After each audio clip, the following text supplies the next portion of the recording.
और जगह जगह लोकेशंस पे कम से भी कम नहीं तो 2 करोड़ के आसपास के लोहे को कट-पीट करके ले जाया जा चुका है। ये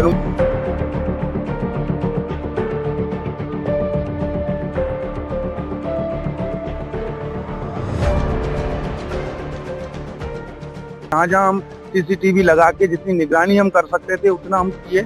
उसके बावजूद भी ओपन द स्काई जो मटेरियल रखा रहता है रेलवे की पटरी है, उसकी फिटिंग्स है, उसके इम्पोर्टेंट स्लीपर्स है, इस टाइप के मटेरियल को सर उठा के और इस तरह की वारदातों को अंजाम दिया जा रहा है। और ये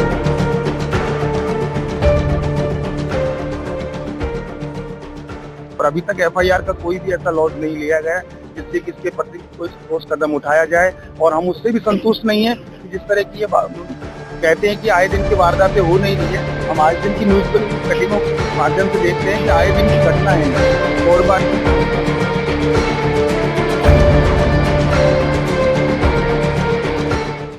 मैं शिवाकृति इंटरनेशनल लिमिटेड प्रोजेक्ट जो रेल लाइन गेवरा से पेंड्रा चल रही है उसमें as a chief project manager Surendra Kumar Jangir. पिछले कई दिनों से हम यहाँ पे जो कार्य चल रहा है सेवा का, इसका रेलवे का रेल सेवा का, इसी में हम पिछले कई दिनों से कुछ घटनाओं को लेके बड़े पीड़ित हैं। उसमें हमारी जगह जगह कई लोकेशंस पे रेल का माल की नुकसान किया है। रेल की जो रेल पटरियां रखी रहती है उनको गैस कटर से कट-पीट करके और अज्ञात लोगों द्वारा ले जाया जाता है। हमारे द्वारा जो निगरानी स्टाफ लगाया गया है उनको भी वो कहीं ना कहीं डरा धमका के इस तरह की वारदातों को अंजाम देते हैं। और हमारा बस इतना ही एक उद्देश्य है कि हम ये जो राजकीय कार्य सेवा का कार्य सभी के लिए है, इसमें अगर इस तरह की बाधाएं अगर रही तो ये लोकल एरिया में हम इस काम को नहीं कर पाएंगे। और अगर व्यवस्था इस तरह की रही तो कहीं ना कहीं सभी लोग इस चीज से पैनिक है।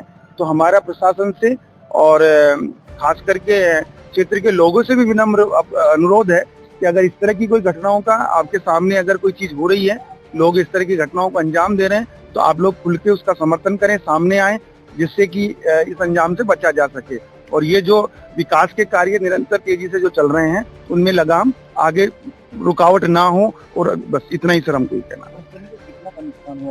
सर अभी तक के लगभग से 10 दिन के अंदर ये जगह जगह घटना कटघोरा थाना क्षेत्र में है, बांकीमुगरा थाना क्षेत्र में भी है और जगह जगह लोकेशंस पे कम से भी कम नहीं तो 2 करोड़ के आसपास के लोहे को कट-पीट करके ले जाया जा चुका है। ये अनुमानित अनुमान है, अगर सर्वे करने पे हो सकता है ये ज्यादा भी हो सकता है, थोड़ा कम भी हो सकता है। पर इस तरह का सर कहीं भी हमको ऐसे प्रशासन को भी हमने सब तरफ से अवगत करवाया है। जितना हम लोग कंपनी हित में जितनी हम सावधानी बरत सकते हैं, जहाँ जहाँ हम सीसीटीवी लगा के जितनी निगरानी हम कर सकते थे उतना हम किए। उसके बावजूद भी ओपन द स्काई जो मटेरियल रखा रहता है रेलवे की पटरी है, उसकी फिटिंग्स है, उसके इम्पोर्टेंट स्लीपर्स है, इस टाइप के मटेरियल को सर उठा के और इस तरह की वारदातों को अंजाम दिया जा रहा है। और ये कंटिन्यू सर पिछले 1 सप्ताह से चीज दोहराई जा रही है। जगह जगह लोकेशंस पे इस तरह की वारदातें। पुलिस के अधिकारियों का कहना है कि मौका वारदात के हिसाब से हमने सभी जगह आवेदन दिए हैं, आवेदन रख लिए हैं, आवेदन रख के आगे हम जांच पड़ताल कर रहे हैं और आपको जैसा भी आगे रहेगा। पर अभी तक FIR का कोई भी ऐसा लॉज नहीं लिया गया जिससे कि इसके प्रति कोई ठोस कदम उठाया जाए। और हम उससे भी संतुष्ट नहीं है कि जिस तरह की ये कहते हैं कि आए दिन की वारदातें हो नहीं रही है। हम आज दिन की न्यूज कटिंगों के माध्यम से देखते हैं कि आए दिन की घटनाएं हैं। कोरबा ले लो, बांकीमुगरा ले लो, नियर बाई इस तरह की सभी घटनाएं हो रही हैं। तो प्लीज सभी से हाथ जोड़ के निवेदन है कि इसके लिए कार्रवाई की जाए और इस तरह की घटनाओं पे अंकुश लगाया जाए ताकि ये कार्य सुचारू रूप से चल सके और तय सीमा प्रक्रिया के अंदर हम हमारे काम को कंप्लीट करके और आपकी सेवा में ये रेल आपको सुपुर्द कर सके।